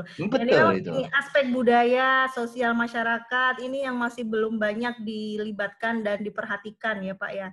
Ya, ini betul. yang perlu kita. Jadi memang air itu instalasi air, jangan instalasi air itu semata-mata diposisikan sebagai aspek teknis gitu ya. Tapi bagaimana instalasi air, kemudian pengelolaan air itu ditempatkan ke dalam aspek sosio dan kulturalnya. Jadi memasyarakatkan dan membudayakan, karena itu ada pemasyarakatan air, sehingga Wittfogel menyebutnya ada masyarakat air, Hydraulic Society. Tapi kan ada budaya air gitu, bahkan ada peradaban air. Jadi air harus diadapkan, harus dibudayakan. Jangan teknis saja gitu. Nah, nanti kalau PU urusannya urusan teknis gitu ya. Pengairan kadang-kadang masih urusan teknis. Padahal ada aspek-aspek lain yang mestinya harus juga ditangani, aspek sosialnya, aspek kulturalnya dan seterusnya. Gitu. Ya, terima kasih Pak Dwi untuk penjelasannya. Baik, masih adakah yang mau bertanya, teman-teman? Ini jamnya sudah lewat 20 menit. Jadi menarik sekali ya Pak ya diskusinya, dan mungkin tadi Mas Pergi menyarankan akan ada diskusi lanjutan dari webinar ini akan mengundang Pak Amin untuk lebih mengulas lebih dalam masalah Waringin Sabta. Nanti bisa Pak Dwi juga bisa ikut memperkaya pembahasan di sana. Nanti akan kita jadwalkan lagi, Pak. Iya, siap. Setelah Lebaran. Setelah Lebaran. Bariayan, walaupun riayannya di omah ae. Baik, teman-teman. Mbak Dian ya, mau tanya silahkan Mbak Dian, terakhir ya ini teman-teman. Oh iya, kedengeran ya? Oh Mas, sorry, saya kira Mbak. Ya, gak apa-apa. Ini wajahnya. Aduh, bisa nih Mas, durung adus. Apa-apa. Ya, oke. Oke. Oh ya, halo. Selamat siang ya. Ya. Oke, niki saya tanya sama, nama saya Dian dari Magelang. Saya tanya sama Pak Dwi dan Pak Prigi, ngenten nggih. Untuk Pak Dwi tadi penjelasan tentang sejarahnya sangat amazing, bagus banget dan sangat mendalam. Saya nggak nyangka ternyata peradaban kerajaan Indonesia itu sampai segitu detailnya gitu. Nah, yang saya tanyakan, ini adalah tentang kramatisasi. Ya, jadi tentang kramatisasi. Ya, jadi kan kalau kita sampai sekarang itu kan di beberapa tempat saya masih menemukan pohon yang dikeramatkan, terus mata air yang dikeramatkan dan sebagainya.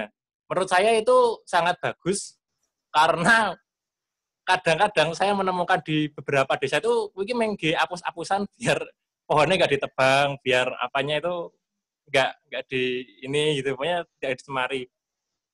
Nah, kalau kita bilang memayu hayuning bawono itu kan sebenarnya multidimensi ya, walaupun dimensinya banyak, banyak lah, multidimensi intinya.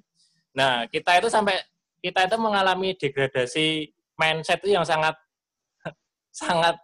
menohok ya. Jadi dari memayu hayuning bawono kita hanya mementingkan keuntungan sekarang mindsetnya itu. Nah, itu bagaimana orang-orang dulu itu merumat dan merumat gitu loh. Hal-hal yang keramat, nah intinya kayak gitu. Nah, karena salah satu budaya yang diturunkan sampai sekarang itu lagu Dayoe Teko.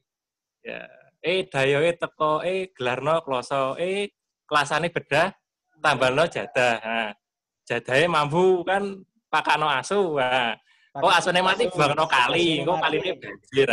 Ngumpet apa itu? Ya kayak gitu. Nah, itu mohon penjelasannya. Nah, untuk Pak Prigi, satu lagi tadi jawaban untuk Pak Dwi tadi kan ada yang terus Pak Prigi itu ini langsung ke teknis aja Mas, karena saya yakin Mas itu mendalam banget tadi soal perhelatan duniawinya perairan. Nah, itu tanya aja, ini kalau untuk membangun pengelolaan limbah itu kan harusnya kan sesuai kapasitas dan kemampuannya. Yang jadi masalah itu kan kalau tata ruang sekarang itu pergerakannya itu hutan jadi sawah, sawah jadi perumahan, perumahan nanti jadi hotel dan sebagainya. Nah, itu kan kita kan untuk membangun ulang kayak gitu kan harus sesuatu yang dari kecil dulu dan mencakup kita dulu.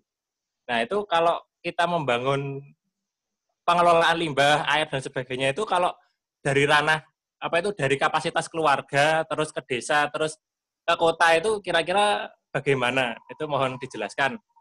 Sudah niki mawon nggih. Matur nuwun. Kalau matiin lagi ya.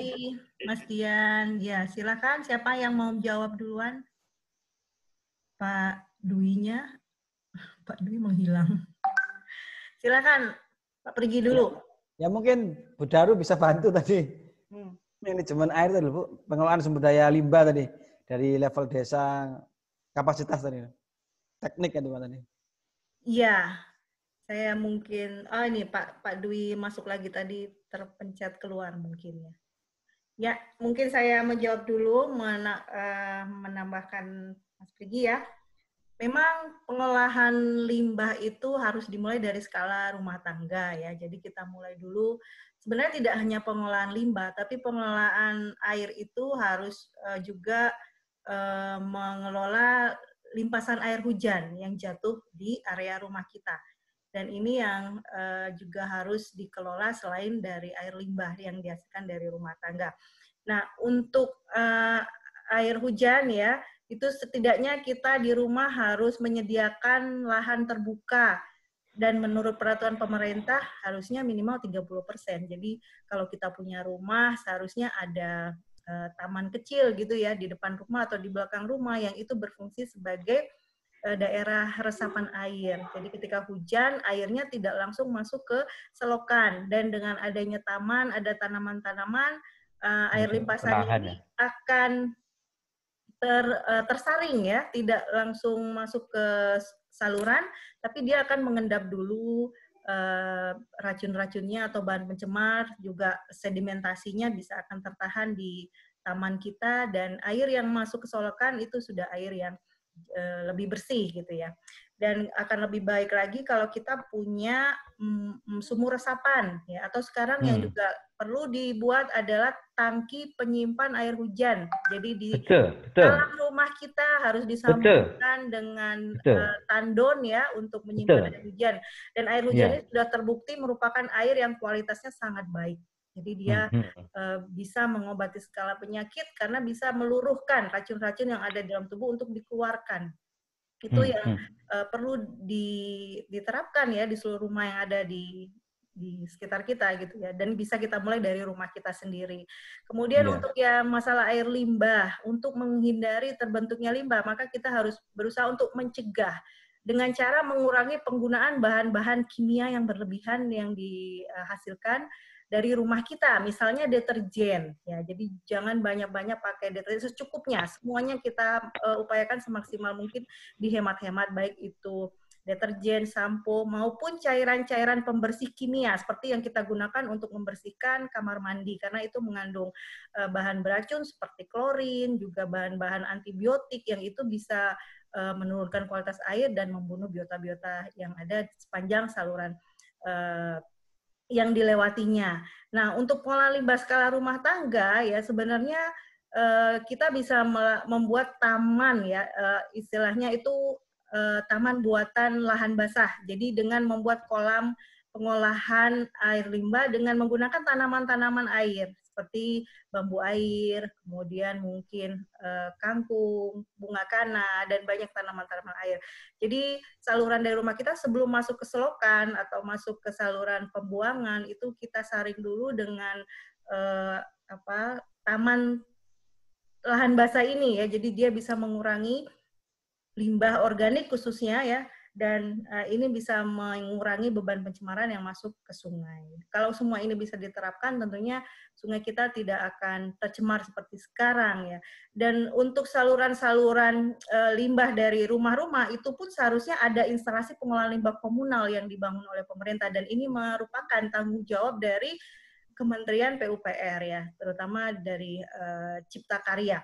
Nah, ini yang masih belum dilaksanakan. Akhirnya limbah dari rumah tangga itu sebagian besar ya, mungkin sekitar 80% dibuang ke sungai tanpa ada pengolahan sebelumnya. Jadi itu yang menjadi PR kita bersama, dan bagus sekali kalau Mas Dian sudah punya angan-angan ya, setidaknya masih punya rencana gitu ya untuk mencoba mengurangi limbah yang masuk ke sungai dengan cara membuat pengolahan limbah di rumahnya sendiri, dimulai dari rumahnya sendiri. Saya rasa itu dulu. Silahkan ya. Pak Dwi. Nggih, Bu Daru, ini saya nambahkan yang tadi ya. Jadi tentang water reservoir ya, tandon ya, tandon air gitu. Jadi memang tandon air pun itu bisa dibuat berjenjang. Mulai dari tandon air di lingkungan rumah tangga, kemudian di lingkungan yang lebih besar, misalnya tingkat desa atau kesatuan dari beberapa desa, sampai ke tingkat yang lebih besar, misalnya seperti yang di pusat pemerintahan seperti di Trowulan itu ya, itu water reservoir. Nah, sebenarnya tentang tandon-tandon air semacam ini, kita justru sebenarnya sudah memiliki contoh-contoh spesifik itu malahan di masyarakat-masyarakat yang tradisional gitu ya, masyarakat pedesaan yang tradisional. Misalnya tadi yang dicontohkan bahwa bagaimana kita menampung air hujan yang biasanya itu terbuang ya setelah kena genting itu, kemudian talang, kemudian langsung ke tanah gitu ya, nanti malah menggenangi halaman rumahnya, karena halaman rumahnya ngantong itu akhirnya banjir di sekitar halaman rumah. Nah, justru di lingkungan masyarakat Madura, baik yang ada di Pulau Madura ataupun yang menarik perhatian kita, sampai masyarakat Madura Pendalungan di Malang misalnya, di daerah di punggungan Gunung Buring itu, mereka mengembangkan semacam itu. Jadi air yang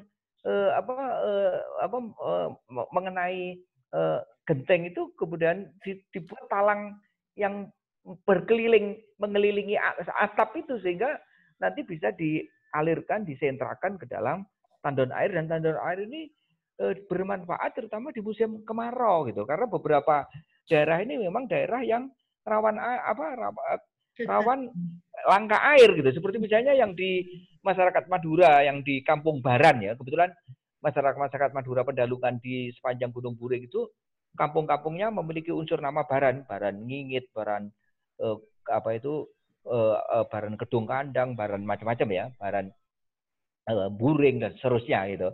Nah, kalau musim penghujan ini mereka langka air gitu, mau menggali karena itu di punggung bukit, maka kalau mau mencari air dari air tanah itu juga dari dalam tanah cukup tinggi, maka ini menjadi bermanfaat. Begitu juga pada masyarakat tradisional seperti masyarakat Tengger, pondok-pondok ladang itu juga dilengkapi dengan tandon-tandon air yang dibangun di sekitar pondok ladang gitu. Nah, sehingga kalau musim kemarau misalnya untuk kepentingan tanam paling tidak, mereka memiliki cadangan air yang ada di tandon-tandon air mereka. Bahkan sebenarnya kalau mau itu bisa dimanfaatkan, tidak hanya untuk tandon air, misalnya yang pondok ladang itu bisa juga dimasukkan di dalamnya itu ikan misalnya gitu, sehingga bisa bermanfaat ganda. Nah, hanya saja memang untuk membuat tandon lain di sekitar rumah itu menjadi tidak memungkinkan ketika di perkotaan. Bagaimana membuat tandon air?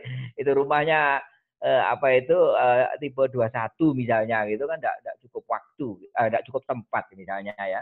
Tapi saya kira bisa difikirkan memang dengan biaya mahal kalau itu harus membuat di bawah permukaan tanah. Artinya ini terutama cocok di lingkungan pedesaan, dan kita sebenarnya sudah memiliki contoh-contoh kasus tadi seperti yang saya contohkan, bahwa water reservoir itu tidak harus menjadi proyek pemerintah pusat di pusat, tapi bisa saja sampai ke tingkat desa. Tidak harus water reservoir yang yang diperkuat dengan susunan bata. Di Semarang itu ada dua macam, ada water reservoir yang dibangun dengan tembok bata bagus gitu ya, tapi ada juga yang menggunakan tanggul tanah gitu, tanggul tanah. Jadi ini tidak selalu menjadi proyek yang mahal gitu ya untuk satu desa, dan fungsinya tentu bermacam-macam fungsi, beragam fungsi, baik untuk pengambilan air bersih sampai untuk kepentingan irigasi, terutama di masyarakat agraris yang ada di pedesaan. Nah, ini yang saya kira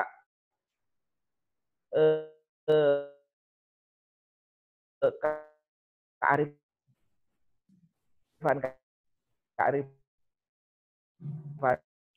masa lalu yang kita miliki, data yang kita dibuat narasinya, kemudian dimasyarakatkan, terutama di ujung tombak di masyarakat setempat, baru kemudian merumuskan kebijakan-kebijakan yang strategis, yang kontekstual, termasuk kalau mau buat usulan di program desa itu jangan mengada-ada, jadi yang memang betul-betul sesuai dengan kajian-kajian ini. Marilah kita ajak, kita bina, kita melibatkan masyarakat setempat untuk bersama-sama melakukan studi mengenai keairan di desanya, karena problemnya bisa berbeda-beda antara desa satu dengan desa lain misalnya, dan itu kita libatkan mulai dari eksplorasi data hingga maintenance-nya. Kalau itu ada proyek fisik itu sampai maintenance-nya, siapa yang menjadi orang yang memainten di ujung tombaknya, ya warga desa yang bersangkutan. Saya kira begitu. Terima kasih. Ya Pak Dwi, terima kasih. Baik, teman-teman, saya rasa mungkin kita cukupkan dulu ya, karena waktunya sudah lewat dari sudah direncanakan, karena diskusinya memang sangat menarik, dan mudah-mudahan teman-teman nanti juga bisa ikut bergabung lagi untuk pembahasan hidrokultural session kedua ya, yang rencana kita akan lebih dalam membahas tentang Waringin Sapta. Ya, itu penting itu. Ya. Baik teman-teman dan para narasumber, Pak Dwi Cahyono, Pak Prigi Arisandi, terima kasih atas kehadirannya pada webinar pada hari ini. Mudah-mudahan apa yang kita diskusikan pada hari ini bisa menambah wawasan kita, juga menambah kecintaan kita pada sungai, supaya kita tidak lagi menzolimi sungai dan sumber-sumber air kita, dan kembali kepada tradisi leluhur kita yang demikian menghargai dan menjaga, melindungi kelestarian sumber-sumber airnya. Sebagai moderator, saya mohon maaf kalau ada kekurangan. Sekali lagi terima kasih atas sharing yang sudah dilakukan teman-teman semua. Akhirul kalam, saya akhiri. Wassalamualaikum warahmatullahi wabarakatuh. Waalaikumsalam warahmatullahi wabarakatuh. Terima kasih Pak Dwi. Ye, sami. Jilid keduanya. Ye, Pak. Ye. Nanti materi bisa dikirim ya? Bisa. Kalau ada materinya Mas Prigi, Mbak Daru. Saya juga kok nanti tak kirim nih, nggak punya saya. Yang tulisan itu Pak Dewi ya? Itu boleh. Iya, yang saya tulis air itu di-share ke teman-teman aja. Siap. Kalau ada foto-fotonya Pak, prasasti-prasastinya Pak. Boleh tadi kirain foto saya. Foto saya Pak. Foto saya. Bosan. Perlu ada ekspedisi ini Pak, prasasti. Boleh. Ayo nanti direncanakan untuk ekskursi nanti. Iya. Ya Pak, jumlah kecil aja Pak, jangan banyak-banyak Pak. Oh iya, siap. Harus PSBB nih Pak. Ya. Oke, siapa ya? Baik ya, saya cut dulu pertemuannya. Kita tutup. Terima kasih. Terima kasih. Selamat siang. Selamat siang. Selamat siang.